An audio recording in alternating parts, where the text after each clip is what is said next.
I came to beautiful Slovenia, but I don't speak any Slovenian. I only know 3 phases. Can I survive? Let's try.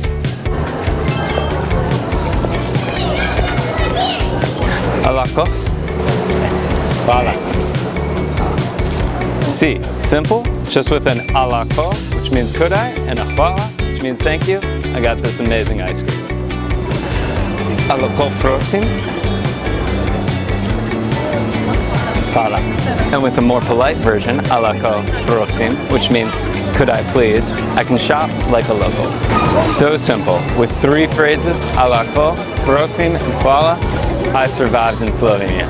We'll be making more of these videos so that you can learn Slovene, the real, useful, everyday Slovenian you need to know to enjoy and understand this beautiful country.